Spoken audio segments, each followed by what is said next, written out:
Autoridades estatales confirmaron el hallazgo de 22 cuerpos en una finca abandonada en las afueras de Nuevo Laredo, ocurrido en un lapso de 2 meses. Entre las víctimas se encontraban 9 jefes de plaza, vinculados a una red criminal que operaba en la frontera norte. El informe oficial habló de ajustes de cuentas entre bandas, pero desde el inicio hubo elementos que no encajaban. A un costado de los cuerpos apareció un mensaje. 9 palabras escritas con marcador rojo sobre una cartulina, claras y directas. 9 de 9. Ninguno fue perdonado. Versiones extraoficiales apuntaban a un solo ejecutor, alguien que había servido al mismo grupo criminal durante más de una década. Nunca fue detenido, nunca fue reconocido por las autoridades. El caso se cerró en silencio. Esta es la historia que intentaron borrar. Y el video que revela la verdad. La pick-up plateada nunca llegó a su destino. A las 11:47 de la noche del 14 de marzo, el vehículo apareció volcado en un barranco de la carretera Matamoros-Reynosa. Adentro, el cuerpo de Óscar Tobar, alias El Gallo, jefe de plaza de la zona fronteriza, responsable de controlar 3 municipios y más de 50 rutas de tráfico. 12 años operando sin que nadie lo tocara. Murió en menos de 3 minutos. No hubo persecución, no hubo testigos, solo una llanta ponchada en el lugar exacto donde el camino se estrecha y el precipicio espera. Cuando los federales llegaron al día siguiente, encontraron algo más que un cadáver. Encontraron un teléfono celular colocado sobre el pecho del muerto, pantalla encendida, reproduciendo un video en loop. 40 segundos, una voz sin rostro, un mensaje que heló la sangre de todos los que lo vieron. El Gallo cantó por última vez. Quedan 8. Todos ustedes saben sus nombres. Todos ustedes saben qué hicieron. El reloj ya empezó. 24 horas después, ese mismo video llegó a los teléfonos personales de todos los comandantes de la organización. No por WhatsApp, no por redes sociales, directamente a sus números privados, esos que solo 3 o 4 personas en el mundo conocían. El pánico fue inmediato. ¿Quién tiene esa información? ¿Quién puede llegar tan profundo? ¿Quién se atreve a declarar la guerra contra la estructura completa? Para entender lo que estaba pasando, hay que retroceder 14 meses. A un hombre llamado Adrián Maldonado. A una noche de sábado donde todo se destruyó.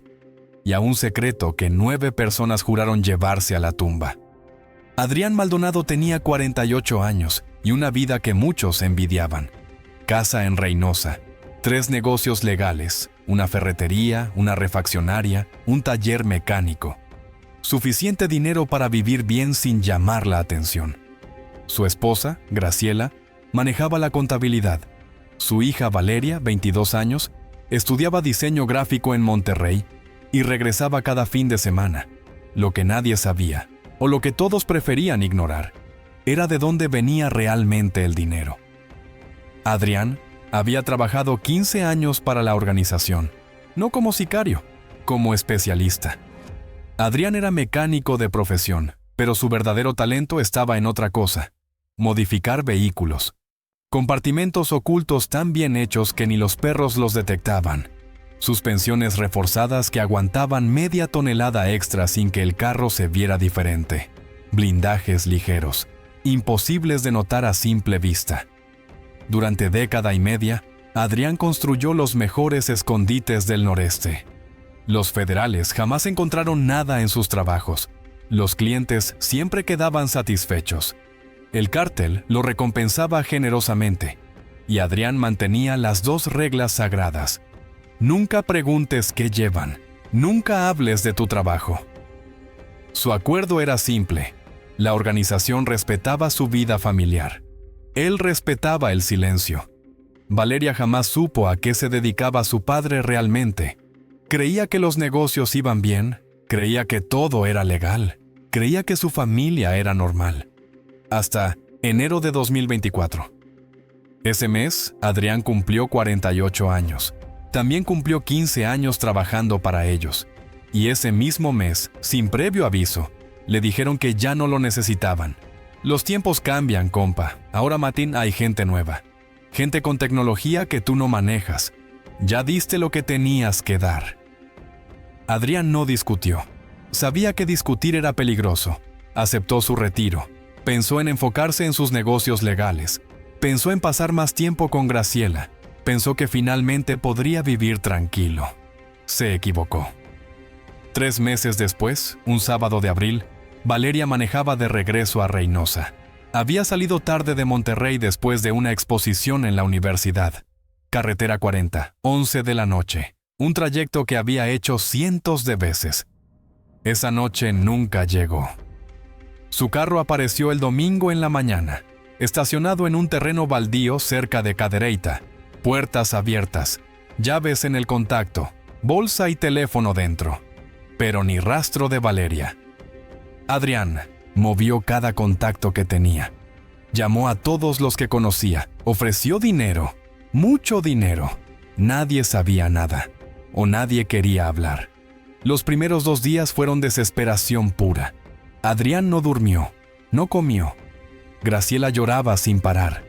Presentaron denuncia. Los policías tomaron datos, prometieron investigar, nunca volvieron a llamar. Al tercer día, Adrián fue a buscar a un viejo conocido, Genaro. Alguien que todavía trabajaba dentro de la estructura. Alguien que le debía un favor de años atrás. Necesito saber qué pasó con mi hija. Genaro lo miró con algo que parecía lástima mezclada con miedo. Adrián, no te metas en esto. Es mi hija. Precisamente por eso. No te metas. ¿Sabes algo? Silencio largo, incómodo. Lo que sé es que no deberías estar preguntando. Vete a tu casa, cuida a tu esposa y olvídate de esto. ¿Olvidarme? Es mi hija. Era tu hija, Adrián. Era. Esas 2 palabras lo destrozaron. Adrián volvió a su casa caminando como sonámbulo. No le dijo nada a Graciela. No podía. Se sentó en el patio trasero y se quedó ahí toda la noche mirando al vacío. Si esta historia te está atrapando, suscríbete ahora mismo porque lo que viene a continuación va a cambiar todo. En menos de 72 horas, Adrián va a recibir algo que lo va a transformar para siempre. Y cuando veas qué es, vas a entender por qué 9 jefes de plaza terminaron muertos. Una semana después de la desaparición, llegó un paquete a su casa. Estaba en la puerta cuando Adrián salió en la madrugada. Una caja de cartón, sin remitente, sin etiqueta. La abrió. Adentro estaba el collar que él le había regalado a Valeria cuando cumplió 15 años. Un dije de plata con sus iniciales, el mismo que ella nunca se quitaba, y una nota, 6 palabras escritas con marcador rojo. Por lengua larga, siguiente es completa. Adrián sintió que el mundo se derrumbaba. Graciela salió de la casa en ese momento. Vio la caja, vio el collar, vio la nota. Gritó. Gritó tanto que los vecinos salieron a ver qué pasaba. Un vecino tuvo que ayudar a Adrián a meterla a la casa. Llamaron a un doctor. Le pusieron un sedante. Esa noche, mientras Graciela dormía bajo medicamento, Adrián se quedó sentado en la sala con el collar en una mano y la nota en la otra. Por lengua larga. Valeria nunca había hablado de nada. No sabía nada. Era estudiante de diseño. Lo más cerca que había estado del mundo del narco era ver narcoseries en Netflix. Por lengua larga. No tenía sentido. A menos que no fuera sobre Valeria. A menos que fuera sobre él. Adrián tardó 4 días en conseguir la verdad. 4 días de presionar a gente que no quería hablar. 4 días de usar los últimos favores que le quedaban. 4 días de arriesgar su vida para entender por qué habían matado a su hija. Finalmente, alguien habló. Era un hombre mayor, casi retirado como él. Alguien que había visto demasiado y ya no tenía nada que temer. Se encontraron en un restaurante de carretera a las afueras de Reynosa, casi vacío. Solo camioneros y gente de paso. El hombre pidió café. Adrián no pidió nada. No tenía estómago para comer. Tu hija no hizo nada malo, Adrián. Entonces, ¿por qué? Porque alguien pensó que tú sí. El hombre le explicó todo. Hace 8 meses, un cargamento grande había desaparecido. 500 kilos que iban rumbo a Laredo. Nunca cruzaron. El cártel perdió millones. Alguien tenía que pagar. La versión oficial fue que los interceptó un operativo federal. Mala suerte. Cosas que pasan. Pero hace 3 meses, alguien encontró evidencia de que no fueron los federales. Fueron los mismos jefes de plaza. Se robaron el cargamento, lo vendieron por su cuenta, se repartieron el dinero y culparon a otros. ¿Y qué tengo que ver yo con eso? Nada, absolutamente nada. Pero necesitaban un chivo expiatorio. Alguien que conociera las rutas, alguien que hubiera trabajado en logística, alguien que ya no estuviera activo y no pudiera defenderse. Me echaron la culpa a mí. Exacto. El gallo dijo que tú habías filtrado información, que por eso los federales sabían dónde interceptar. Total mentira. Pero necesitaban a alguien a quien señalar. ¿Y mi hija? El hombre bajó la mirada. Tu hija fue el mensaje, para ti, para otros que pudieran estar pensando en hablar. El gallo la mandó levantar. La torturaron para que dijera dónde estabas escondiendo el dinero del robo. Dinero que nunca existió porque tú nunca robaste nada. Adrián sintió que la sangre le hervía. ¿Cuánto tiempo? ¿Qué? ¿Cuánto tiempo la tuvieron? Silencio. 3 días. 3 días. 72 horas. Mientras él buscaba desesperado, mientras ofrecía dinero, mientras rogaba por información, su hija estaba siendo torturada por algo que él no hizo. Por una mentira, para cubrir el robo de otros. ¿Quiénes más estuvieron involucrados? Adrián, ya te dije demasiado. ¿Quién es? ¿Más? El hombre respiró hondo. 9 en total. El gallo dio la orden. El coyote prestó la casa donde la tuvieron. El pollo manejó el dinero del cargamento robado. La víbora mandó a los hombres que la levantaron. Los otros 5 aprobaron todo en una reunión. El tacuache, el venado, el perro, el diablo, Don Chema. Adrián sacó su teléfono. Empezó a escribir los nombres. No hagas eso. ¿Hacer qué? Lo que estás pensando. Son 9 contra 1. Tienen ejércitos, tienen dinero, tienen conexiones. Tú no tienes nada. Adrián guardó el teléfono. Tengo algo que ellos no tienen. ¿Qué? Nada que perder. Durante las siguientes 3 semanas, Adrián cambió. Se volvió callado, metódico, frío. Graciela pensaba que estaba procesando el duelo. No tenía idea de lo que realmente planeaba. Adrián vendió todo. Los 3 negocios, la casa, los carros, todo lo que había construido en 20 años. Le dijo a Graciela que necesitaban irse lejos, empezar de nuevo. La mandó con su hermana a McAllen.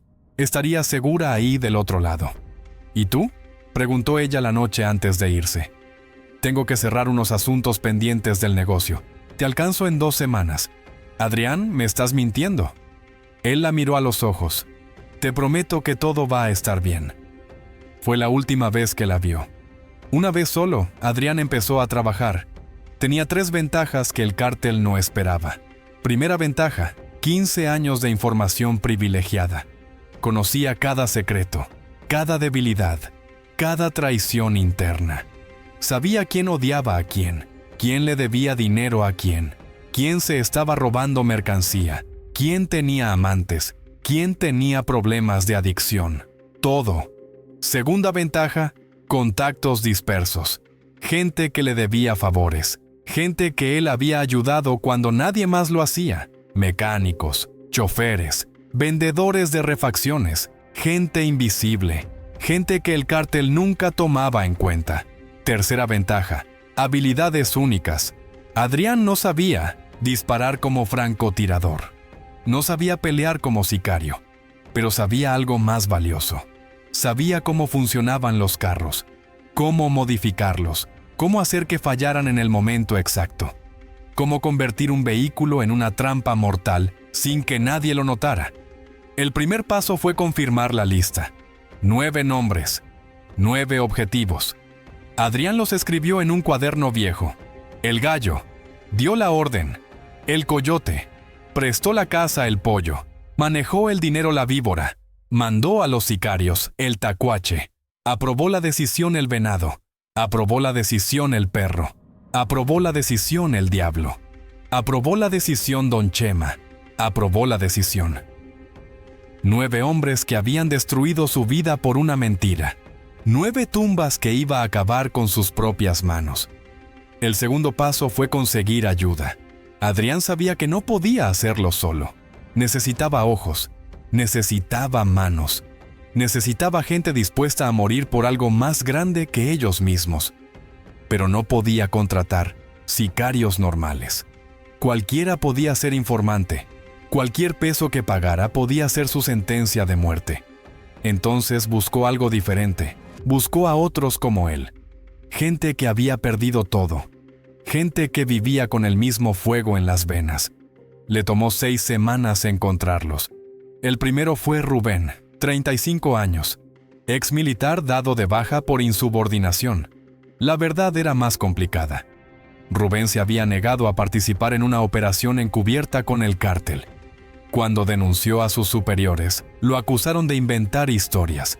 Lo expulsaron del ejército. 6 meses después, su hermano menor apareció muerto en una zanja. 2 balazos en la nuca. Mensaje claro.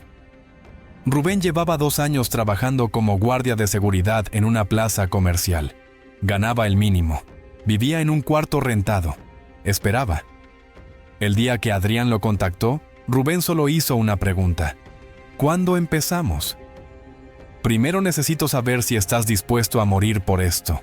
Llevo 2 años esperando una razón para vivir. Morir peleando es mejor que seguir así. La segunda fue Lorena, 40 años.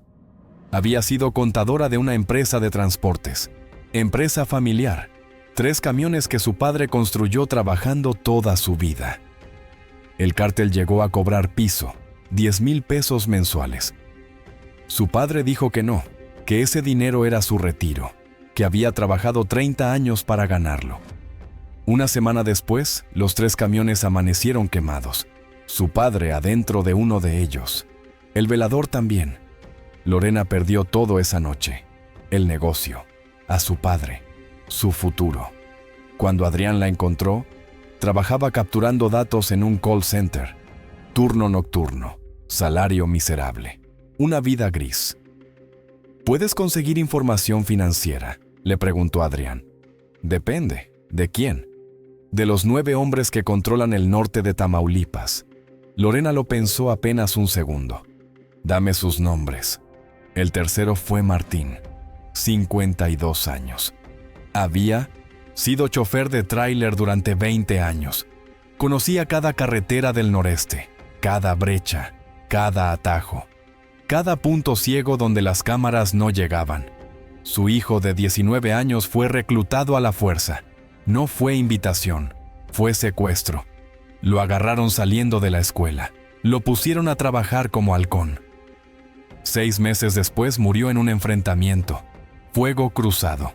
Los marinos atacaron una casa de seguridad. El hijo de Martín estaba adentro. 19 años. Ni siquiera había aprendido a disparar bien. Martín enterró a su hijo. Después enterró su vida anterior. Dejó de manejar trailers. Se volvió alcohólico durante 1 año. Cuando Adrián lo encontró, apenas estaba saliendo del hoyo. Necesito que manejes. Rutas peligrosas, sin preguntas. ¿Contra quién vamos? Contra los que se llevaron a nuestros hijos. Martín asintió. Llevo 2 años esperando esta conversación.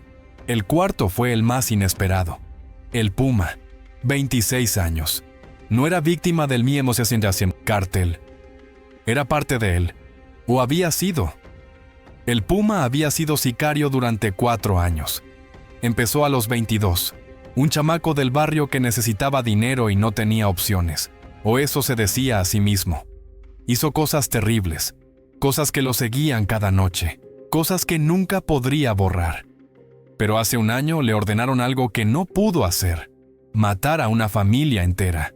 Papá, mamá, 2 hijas pequeñas. ¿La razón? El papá le había vendido un carro malo a uno de los jefes. Un carro que se descompuso a la semana. Eso valía 4 vidas. El Puma llegó a la casa, vio a las niñas jugando en el patio. La mayor tenía 7 años, la menor, 4. No pudo. Simplemente no pudo. Se dio la vuelta. Subió a su camioneta, manejó hacia la frontera.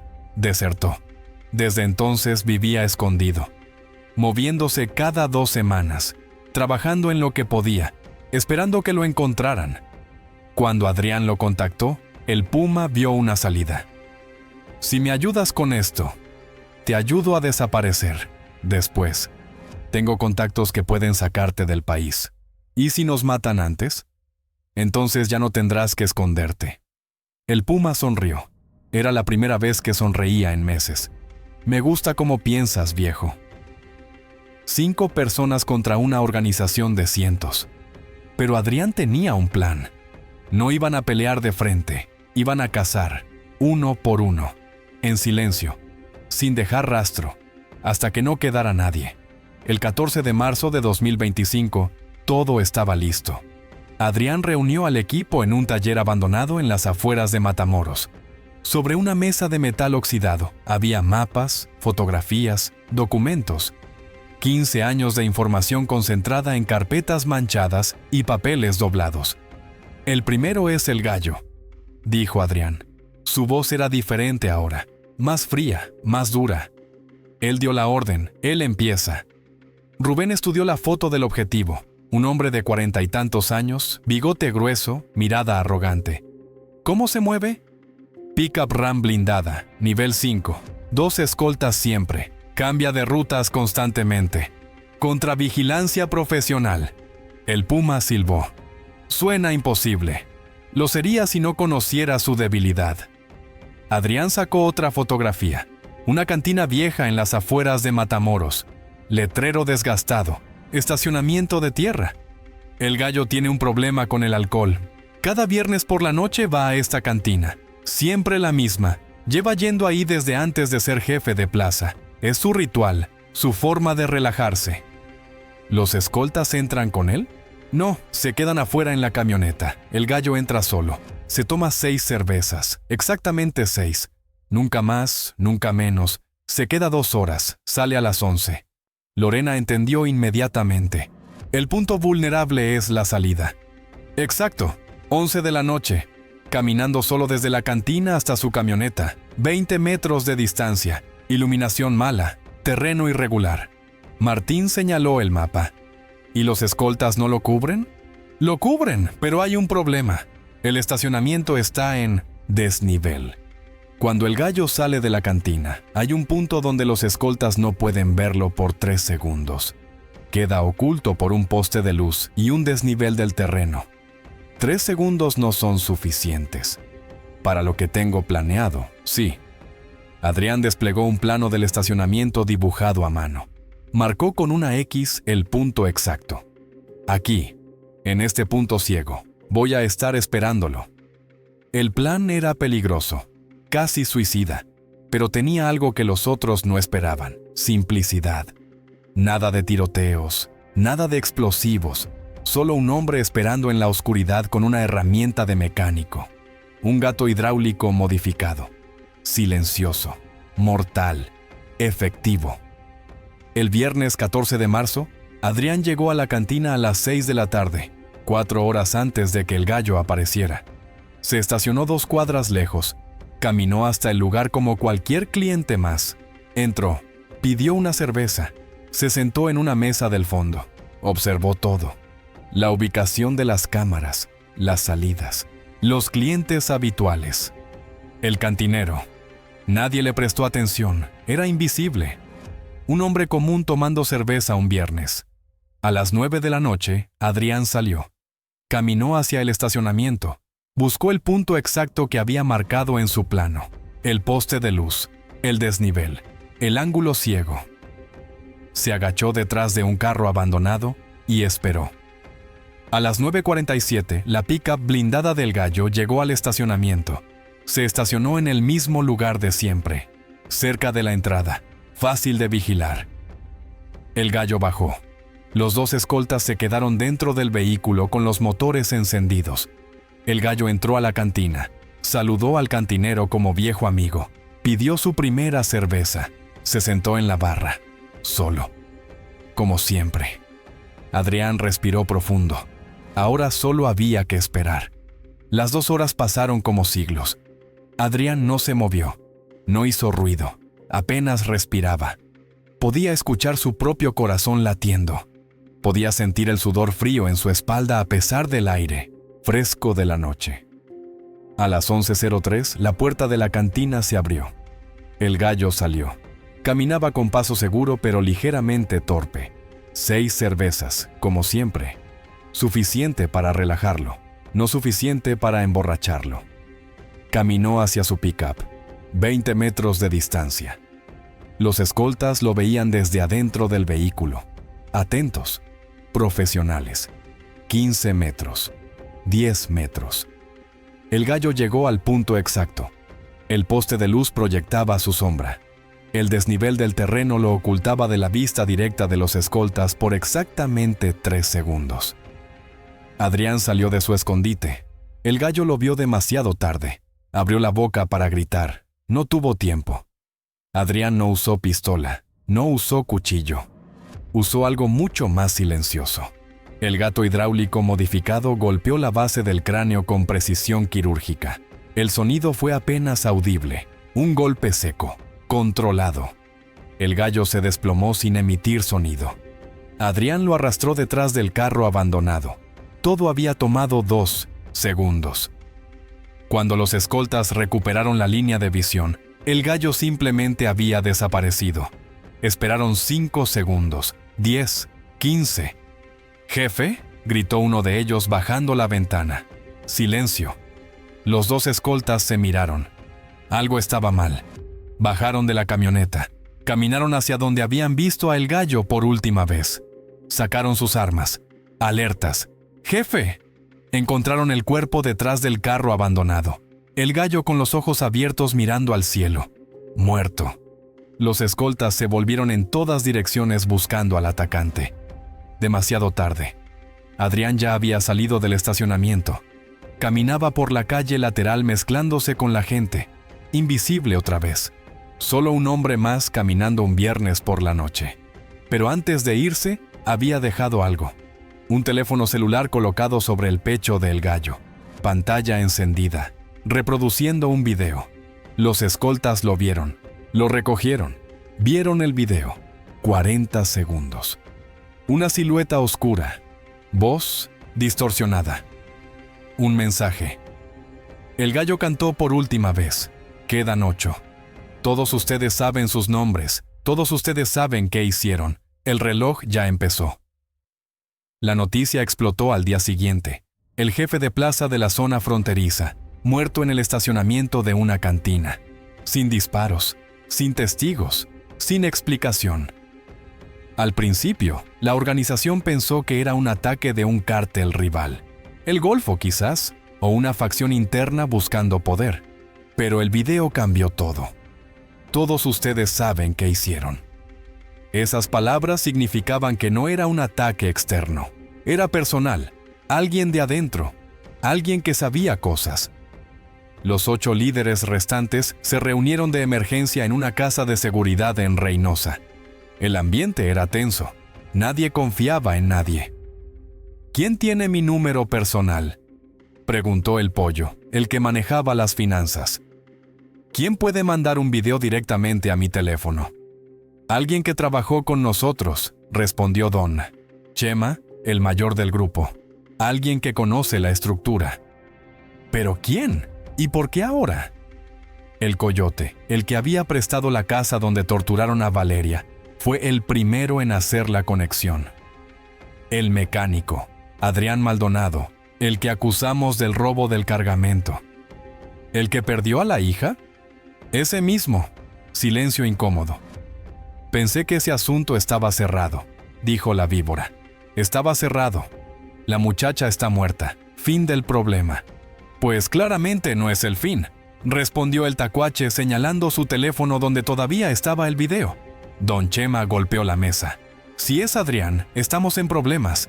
Ese hombre sabe todo. Rutas, casas, horarios, debilidades.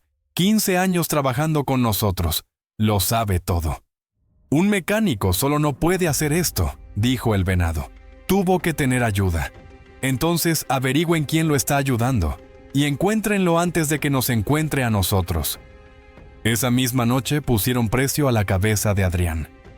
10 millones de pesos. Vivo. Querían información, querían saber quién lo ayudaba, querían saber qué más sabía. Mandaron 40 hombres a buscarlo. Revisaron su antigua casa, interrogaron vecinos, buscaron a su esposa, no encontraron nada. Adrián había desaparecido demasiado bien, pero mientras ellos buscaban, Adrián seguía cazando. 2 semanas después de la muerte del gallo, cayó el segundo. El coyote era el hombre que había prestado la casa donde torturaron a Valeria. También era el más descuidado de los 8 restantes. Mientras los otros se escondían, aumentaban seguridad, cambiaban rutinas, el coyote seguía con su vida normal. Adrián no se va a atrever, decía. Es un mecánico viejo, lo del gallo fue suerte. Si viene por mí, lo voy a estar esperando. Su arrogancia le costó la vida. El coyote tenía una debilidad: las peleas de gallos. Cada domingo iba al palenque, sin falta. Era su pasión. Apostaba fuerte, ganaba seguido. Se sentía invencible ahí. Adrián lo sabía. El plan era diferente esta vez. No podía repetir la misma táctica. El coyote iba con 6 escoltas al palenque, siempre vigilantes, siempre armados. Pero Adrián no necesitaba acercarse a el coyote directamente. Solo necesitaba acceso a su camioneta. El domingo 30 de marzo, Martín manejó hasta el palenque. Estacionó su tráiler viejo a 2 cuadras de distancia. Esperó. Cuando la camioneta del coyote llegó y se estacionó en su lugar habitual, Martín llamó a Adrián. «Ya llegó, camioneta negra, placas confirmadas». «¿Cuántos escoltas?» 6. Entraron todos con él al palenque. ¿La camioneta quedó sola?» «Completamente». «Perfecto, dame 5 minutos». Adrián llegó al palenque vestido como mecánico, overol sucio, caja de herramientas, completamente invisible. La gente ni siquiera lo miraba. Se acercó a la camioneta del coyote, sacó una herramienta pequeña, abrió el capó sin forzar nada, sin romper nada, como si fuera el dueño. Trabajó durante 3 minutos. Modificó algo en el sistema de frenos, algo simple, algo que no fallaría inmediatamente, algo que fallaría exactamente cuando necesitara fallar. Cerró el capó, guardó sus herramientas, se fue caminando como si nada. Total, 4 minutos. Nadie lo vio, nadie sospechó nada. 3 horas después, el coyote salió del palenque. Había ganado dinero, estaba de buen humor. Subió a su camioneta con sus 6 escoltas, arrancó. Manejó hacia su casa. La carretera de regreso tenía una curva peligrosa. Todos la conocían. Había un precipicio, 30 metros de caída. Pero nunca había sido problema. Los conductores simplemente frenaban antes de la curva. El coyote llegó a la curva a 120 kilómetros por hora. Pisó el freno. No pasó nada. Pisó más fuerte. Nada. El sistema hidráulico que Adrián había modificado falló exactamente en ese momento. La camioneta atravesó el barandal. Salió volando. Cayó 30 metros. El impacto fue devastador. Cuando los equipos de rescate llegaron horas después, encontraron 7 cuerpos. El coyote y sus 6 escoltas, todos muertos. Y en el asiento del conductor, colocado sobre el volante destrozado, había una nota escrita con marcador negro. Esta fue la casa, 2 de 9. El pánico ya no era secreto. Después de la muerte del coyote, los 7 líderes restantes entraron en modo de supervivencia total. Cancelaron reuniones, aumentaron escoltas, cambiaron de casas cada 2 días. Dejaron de salir a lugares públicos. Pero el miedo más grande no era Adrián, era la desconfianza entre ellos mismos. ¿Y si uno de nosotros está trabajando con él?, dijo el diablo en una llamada encriptada. ¿Y si alguien le está pasando información? Todos estamos en riesgo, respondió don Chema. Si empieza la paranoia, hacemos su trabajo por él. Pero la paranoia ya había empezado. El tercero en caer fue el Pollo, el contador de la organización, el hombre que había manejado el dinero del cargamento robado, el que había falsificado los registros para culpar a Adrián. El Pollo era diferente a los demás. No era hombre de acción, era hombre de números, de computadoras, de cuentas bancarias offshore. Pensaba que su cerebro lo protegería. Se equivocó. Después de las 2 muertes, el pollo decidió esconderse. Rentó una casa en Monterrey bajo nombre falso, sin escoltas, sin guardias, sin nada que llamara la atención. Razonó que mientras menos visible fuera, más seguro estaría. Solo le dijo su ubicación a una persona, su hermano menor, Damián. Alguien en quien confiaba ciegamente, alguien que nunca lo traicionaría, o eso creía. Lo que el pollo no sabía era que Lorena había encontrado a Damián primero. Lorena había pasado 3 semanas investigando, rastreando cuentas bancarias, movimientos de dinero, llamadas telefónicas. Finalmente encontró un patrón: transferencias mensuales de una cuenta de El Pollo a la cuenta de Damián. 50,000 pesos cada mes. Dinero para mantenerlo callado, para mantenerlo leal. Pero Damián tenía un secreto, una adicción al juego que lo tenía endeudado con gente peligrosa. 200,000 pesos de deuda, gente que empezaban a amenazarlo. Lorena lo contactó a través de un intermediario. Le ofreció un trato simple. Te doy 300,000 pesos en efectivo. Tú me dices dónde está tu hermano. Damián lo pensó durante 2 días. Al final, la codicia ganó. Casa en Country, calle Roble 847, bajo el nombre de Roberto Saldaña. Lorena le pagó. Damián tomó el dinero. Nunca supo que acababa de firmar la sentencia de muerte de su hermano. El 15 de abril, Adrián y el Puma llegaron a Monterrey. La casa era exactamente como Damián la había descrito. Colonia tranquila, casa de 2 pisos, sin rejas, sin cámaras, sin nada que indicara que ahí vivía un fugitivo. Esperaron hasta las 3 de la mañana. La calle estaba vacía, oscura, silenciosa. El Puma forzó la cerradura de la puerta trasera sin hacer ruido. Había aprendido esa habilidad en sus años como sicario. Entró primero, Adrián detrás de él. La casa estaba a oscuras.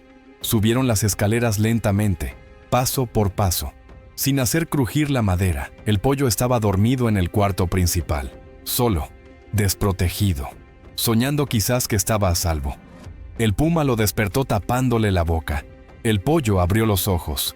El terror fue instantáneo. No grites, susurró el Puma. Si gritas, termina ahora. Si cooperas, podemos hablar. El pollo asintió desesperadamente. Lo bajaron a la sala. Lo sentaron en una silla. El Puma lo amarró con cinta adhesiva. Manos, pies. No iba a ningún lado. Adrián se sentó frente a él.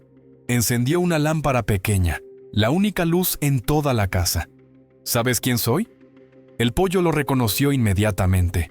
El sudor frío empezó a correr por su frente. Adrián, yo solo manejaba los números. Las decisiones las tomaba el gallo. Pero tú sabías. ¿Saber qué? Sabías que yo no robé ese cargamento. Sabías que estaban culpando a un inocente. Sabías que iban a matar a mi hija para cubrir sus crímenes. Y no dijiste nada. El pollo empezó a llorar. Me habrían matado. Si decía algo, me habrían matado a mí. Entonces elegiste que muriera mi hija en tu lugar. Silencio. Solo los sollozos del pollo llenaban la habitación. Adrián se inclinó hacia adelante. Voy a hacerte unas preguntas. Cada respuesta que me des alarga tu vida 5 minutos. Cada mentira la acorta. ¿Entendido? El pollo asintió. ¿Dónde están los otros 6? El pollo habló. Habló durante 2 horas. Direcciones, nombres, rutinas, secretos que había guardado durante años. Todo. Lorena grababa cada palabra en su teléfono. Cuando terminó, Adrián se levantó. Gracias por la información. ¿Me vas a dejar ir? Adrián lo miró como si la pregunta fuera absurda. No. El pollo empezó a gritar, a rogar, a prometer dinero, millones, lo que fuera. Adrián no escuchó. Salió de la casa. El Puma se quedó atrás 5 minutos. Cuando salió, ya no había gritos. A la mañana siguiente, la policía de Monterrey encontró el cuerpo de El Pollo en la sala de la casa. Y junto a él, una nota escrita en una hoja de contabilidad arrancada de uno de sus propios cuadernos. Este robó millones y culpó a otros, 3 de 9. Con 3 muertos, la organización estaba en caos total.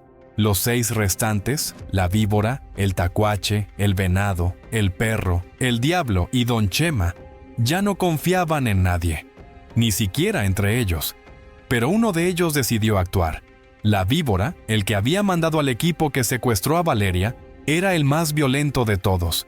No iba a esconderse, no iba a esperar, iba a cazar al cazador. Si ese cabrón quiere guerra, se la voy a dar, dijo en una reunión con sus sicarios más leales.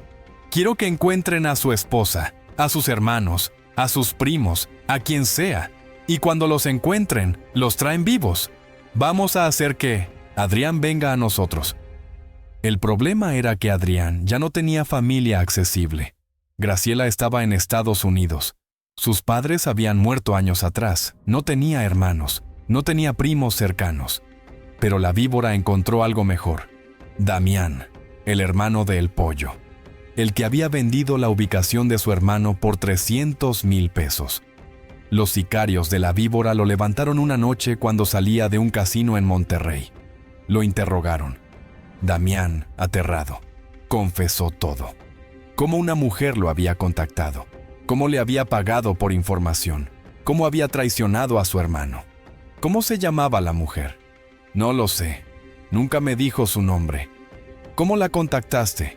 A través de un mecánico, un tipo en Reynosa. La víbora sonrió. Finalmente tenían una pista. 3 días después, encontraron al mecánico, un hombre de 60 años que había trabajado con Adrián durante años. Lo torturaron hasta que habló. Les dio nombres: Lorena, Rubén, Martín, el Puma. ¿Dónde están? No lo sé. Se mueven constantemente, nunca me dicen dónde van a estar. ¿Cómo te contactan?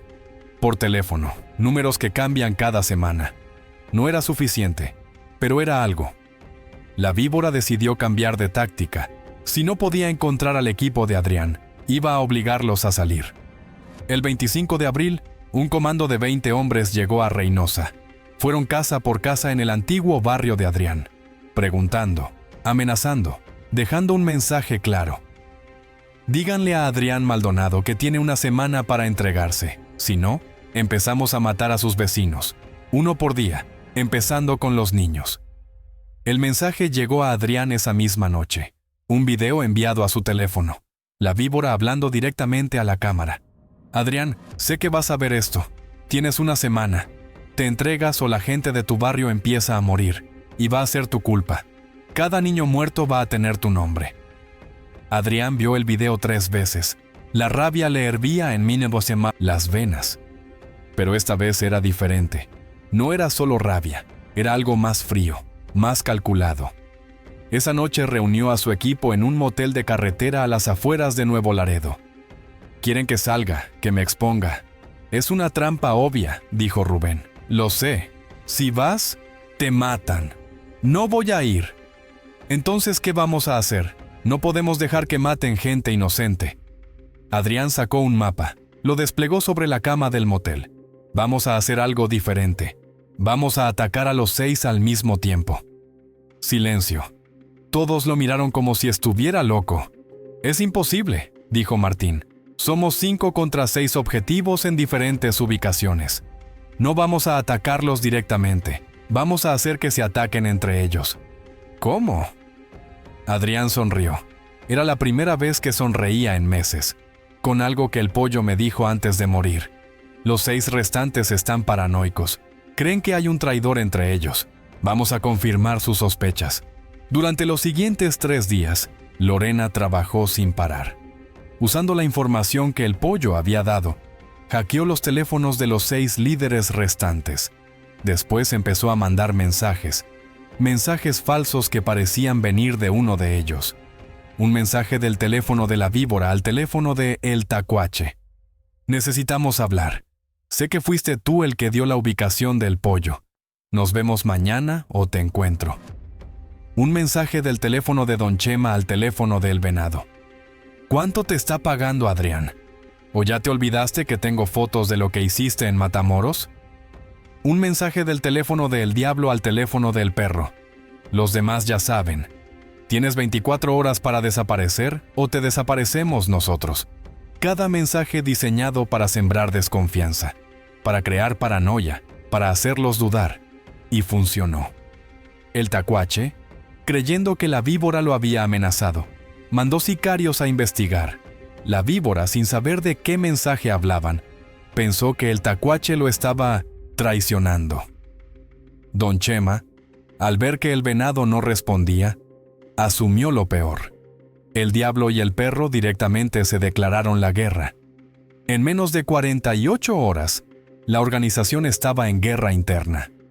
Los 6 líderes, cada uno creyendo que los otros lo habían traicionado, mandaron equipos a atacarse mutuamente.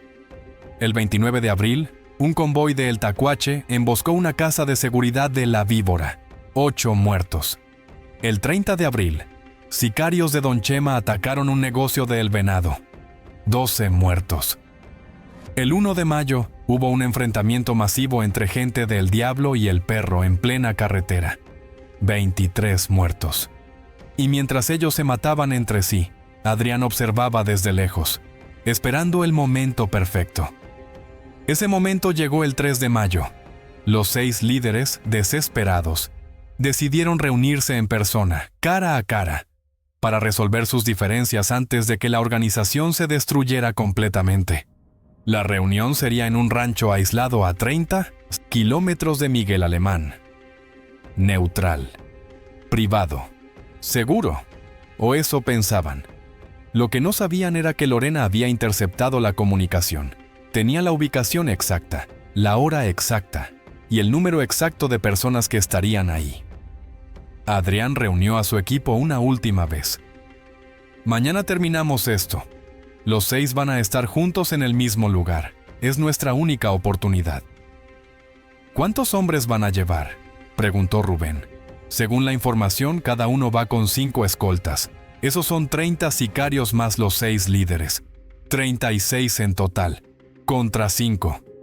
Contra nosotros 5. Pero no vamos a enfrentarlos directamente. Entonces, ¿qué vamos a hacer?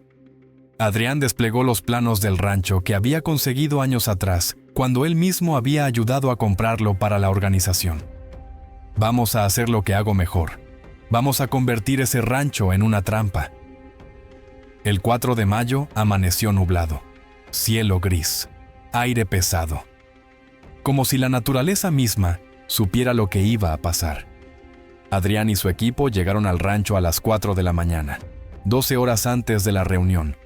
12 horas para preparar la trampa perfecta. El rancho era grande. 2 hectáreas rodeadas de matorral. Una casa principal de 2 pisos. 3 bodegas. Un establo. Todo rodeado por un muro de piedra de 2 metros de altura. Tenemos que trabajar rápido, dijo Adrián. A las 8 de la mañana llega el equipo de seguridad a revisar el perímetro. Necesitamos estar fuera antes de eso. Rubén y el Puma trabajaron en las entradas. Colocaron explosivos C4 en los marcos de las 2 puertas principales. No para volarlas, para bloquearlas cuando llegara el momento. Una vez que todos estuvieran adentro, nadie saldría. Martín trabajó en los vehículos. El rancho tenía 3 camionetas estacionadas permanentemente para emergencias. Martín saboteó los 3 motores. Cortes precisos en líneas de combustible. Daños invisibles.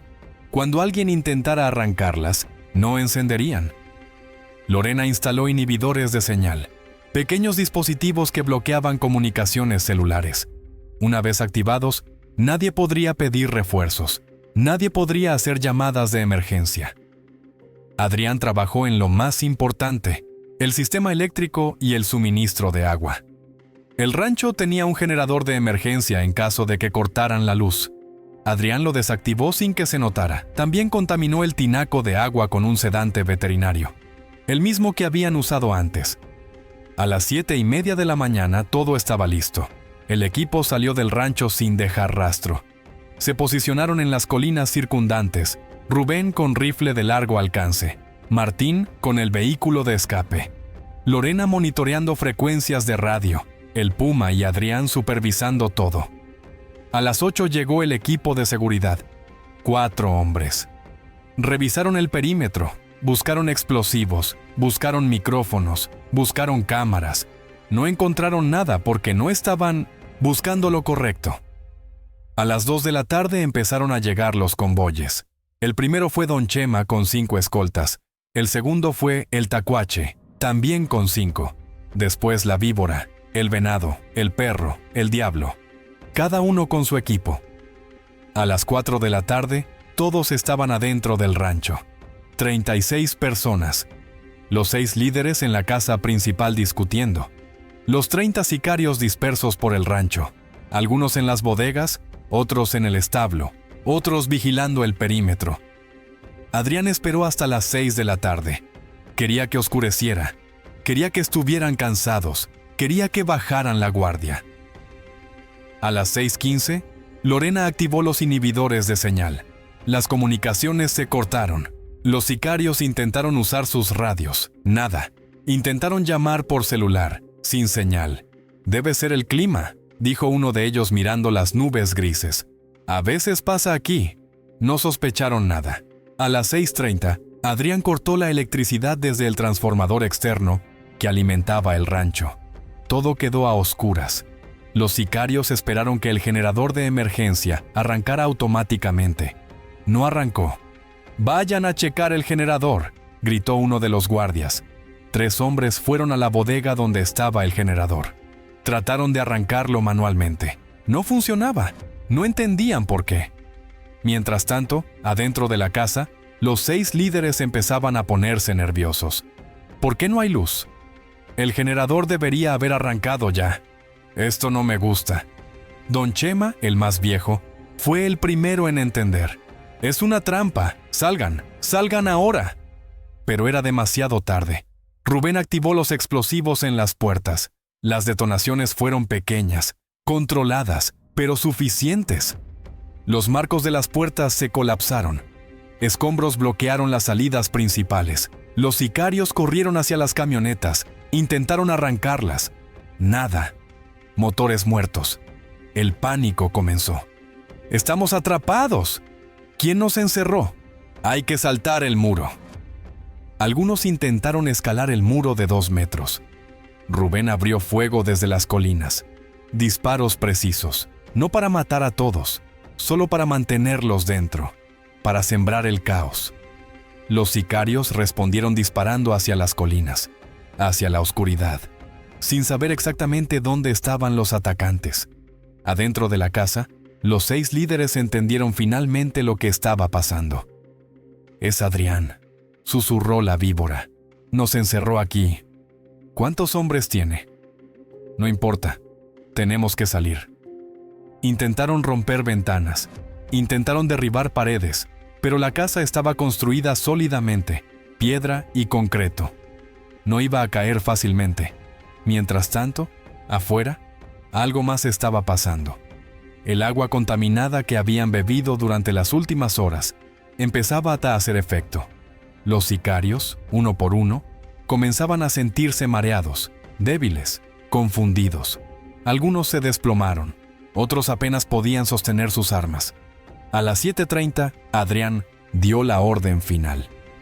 «Entramos». El equipo descendió de las colinas, 5 personas moviéndose entre las sombras. El Puma entró primero. Conocía el diseño del rancho. Había estado en lugares similares docenas de veces. Fue de edificio en edificio, neutralizando a los sicarios que aún podían moverse. Algunos dormidos por el sedante, otros demasiado débiles para resistir. Otros intentando pelear pero sin coordinación. No fue una batalla, fue una ejecución. Rubén y Adrián llegaron a la casa principal. Derribaron la puerta trasera. Entraron. Los 6 líderes estaban en la sala, armados, esperando. «¡Adrián!», gritó Don Chema. «Podemos negociar, hay dinero, millones, lo que quieras». Adrián no respondió. Solo levantó su arma. La Víbora disparó primero. Erró. Su mano temblaba por el sedante que había consumido sin saberlo. Rubén lo derribó con 2 disparos. El Tacuache intentó correr hacia la escalera. El Puma lo estaba esperando arriba. No llegó. El Venado se rindió. Levantó las manos, suplicó. Adrián lo miró directamente a los ojos. Mi hija suplicó también. Un disparo. El perro y el diablo intentaron usar a don Chema como escudo. El viejo intentó resistir. Hubo forcejeo. Rubén aprovechó el momento. 3 disparos rápidos. Los 3 cayeron. En menos de 5 minutos, los 6 líderes estaban muertos. Adrián se quedó de pie en medio de la sala, mirando los cuerpos. 9 objetivos, 9 muertos. La promesa que le había hecho a su hija estaba cumplida, pero no sentía paz, no sentía satisfacción, solo un vacío enorme. El puma tocó su hombro. Adrián, tenemos que irnos. Alguien pudo haber escuchado los disparos. Adrián asintió. Antes de irse, sacó una cartulina y un marcador negro. Escribió 7 palabras. Las dejó sobre el cuerpo de don Chema. 9 de 9. Todos pagaron. Subieron a la camioneta de Martín. Desaparecieron en la noche. Las autoridades de Tamaulipas encontraron el rancho 3 días después. 39 cuerpos. La masacre más grande en la región en años. La versión oficial fue enfrentamiento entre grupos rivales. Guerra interna, ajuste de cuentas. El caso se cerró rápidamente, demasiado rápido. Pero extraoficialmente todos sabían la verdad. Un padre, un mecánico, un hombre común que había perdido todo. Había decapitado a una organización criminal entera. No por dinero, no por poder, no por territorio, por su hija. La organización nunca se recuperó. Sin liderazgo, las células se fragmentaron. Hubo traiciones, hubo guerras internas. Otros grupos entraron a disputar el territorio. La violencia no terminó, nunca termina en lugares así. Pero el cártel que mató a Valeria Maldonado dejó de existir. 6 meses después. En un cementerio de Reynosa apareció una tumba nueva, lápida de mármol blanco, foto de una muchacha joven sonriendo. 22 años, toda la vida por delante. Valeria Maldonado Ochoa. Hija amada, descansa en paz. La justicia llegó. Cada semana aparecen flores frescas, girasoles. Eran sus favoritos. Nadie sabe quién las deja, pero los trabajadores del cementerio dicen que a veces, muy temprano en la mañana, ven a un hombre parado frente a la tumba, pelo gris. Espalda encorvada por el peso de algo invisible. Se queda unos minutos, en silencio, inmóvil. Después se va. Desaparece entre las tumbas como si nunca hubiera estado ahí. ¿Qué pasó con los demás? Rubén, el ex militar, cruzó a Estados Unidos. Dicen que vive en Texas, que trabaja en construcción, que nunca volvió a tocar un arma, pero también dicen que cada 4 de mayo desaparece por unos días. Nadie sabe a dónde va. Lorena, la contadora que perdió a su padre, se fue al sur. Oaxaca. Compró un negocio pequeño, una papelería. Vive tranquila, sola. A veces mira al norte como esperando algo, o a alguien. Martín, el chofer que perdió a su hijo, volvió a manejar. Rutas largas, solitarias. Dicen que cada vez que pasa por Miguel Alemán, se detiene en la carretera. Enciende un cigarro. Mira hacia el rancho a lo lejos y sigue su camino. El puma desapareció completamente. Algunos dicen que salió del país, Guatemala, Honduras. Otros dicen que el cártel eventualmente lo encontró, que pagó el precio de su traición. Pero hay una historia que circula en Centroamérica. Dicen que en un pueblo pequeño de El Salvador apareció un mexicano joven, callado, trabajador, que abrió un taller mecánico, que se casó, que tiene 2 hijos, y dicen que en su taller, escondida detrás del mostrador, tiene una foto vieja. 5 personas frente a una camioneta, mirando a la cámara con ojos que han visto demasiado. Nadie sabe si es verdad, pero a veces las leyendas nacen de algo real. Y Adrián Maldonado, ¿qué pasó con él? Esa es la pregunta que todos se hacen. Algunos dicen que cruzó a Estados Unidos, que se reunió con Graciela en McAllen, que viven con nombres nuevos, una vida nueva, lejos de todo. Otros dicen que nunca salió de México, que sigue ahí, en algún pueblo perdido de la sierra, viviendo como ermitaño, esperando. Otros más dicen que está muerto, que eventualmente lo encontraron, que pagó el precio. Pero hay una teoría diferente, una que me parece la más interesante. Dicen que Adrián Maldonado sigue haciendo lo que hacía, no contra el mismo cártel, ese ya no existe, sino contra otros. Dicen que ayuda a gente como él, padres que perdieron hijos, madres que perdieron esposos, familias destruidas por la violencia. Dicen que si tienes la conexión correcta, si tu caso es lo suficientemente grave, si no hay justicia por los canales normales, puedes encontrarlo. Y que él te ayuda, no por dinero, no por fama, solo porque sabe lo que se siente perder todo. ¿Es verdad? Probablemente no. Probablemente es solo una leyenda, una historia que la gente cuenta para sentirse mejor, para creer que hay alguien ahí afuera que hace justicia cuando el sistema falla.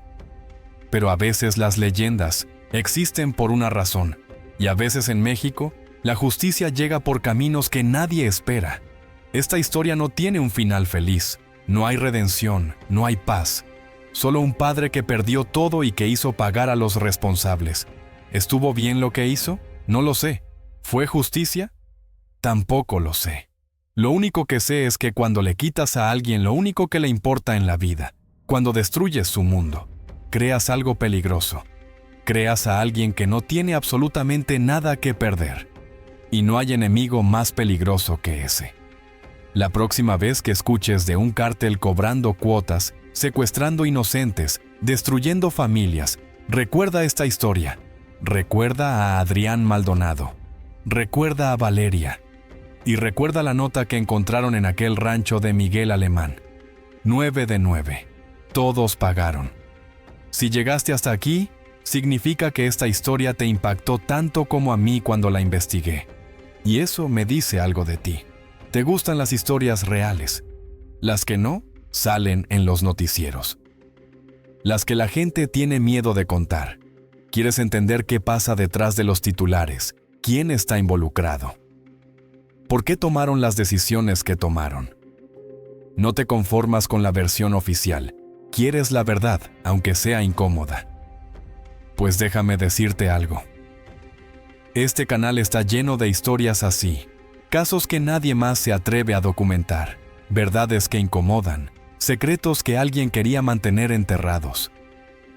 Historias de personas comunes que hicieron cosas extraordinarias, algunas heroicas, otras terribles, pero todas reales.